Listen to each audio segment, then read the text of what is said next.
Hollywood అదొక కలల దునియా. మన భారతీయ నటీనటులు ఇంగ్లీష్ సినిమాల ఛాన్స్ ఎప్పుడొస్తదా అని మస్తుగా ఎదురు చూస్తుంటారు. ఇక మన తాన్ నుంచి అమితాబ్, రజనీకాంత్, అనిల్ కపూర్, రాజేంద్ర ప్రసాద్, ఇర్ఫాన్ ఖాన్ అసోంటి కొంతమంది నటులే హాలీవుడ్ లో యాక్ట్ చేసిరు.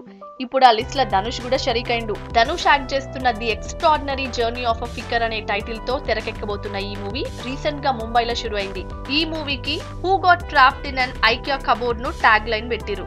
రీసెంట్ గా ఈ మూవీ ముంబైలో షురు అయింది. ఈ మూవీలో ధనుష్ అజాత శత్రు రాథోడ్ పాత్ర చేస్తుండు. ముందుగా ఈ సినిమాను Iranian French film maker Marjane Satrapi direct చేయాల్సింది. ఇప్పుడు ఆ ప్లేస్ లా కేన్ స్కాట్ డైరెక్ట్ చేస్తున్నాడు. ఈ మూవీలో ధనుష్ పక్క పొంటి ఉమా తుర్మన్, అలెగ్జాండ్రా హీరోయిన్లుగా నటిస్తున్నారంట.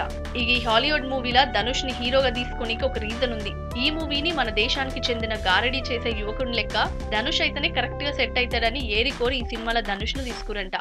ఇప్పటికే ప్రియాంక, దీపికా సోంటి హీరోయిన్లు హాలీవుడ్ ప్రాజెక్టులతో బిజీగా ఉన్నారు. ఇప్పుడు ధనుష్ కూడా ఒక బడా ప్రాజెక్ట్ తో హాలీవుడ్ లో సత్తా చాటాలని చూస్తున్నాడు. ఏమైనా మన నటీనటుల యాక్టింగ్ ఇప్పుడు హాలీవుడ్ మేకర్స్ కు నచ్చుడు పెద్ద ముచ్చటనే చెప్పాలి.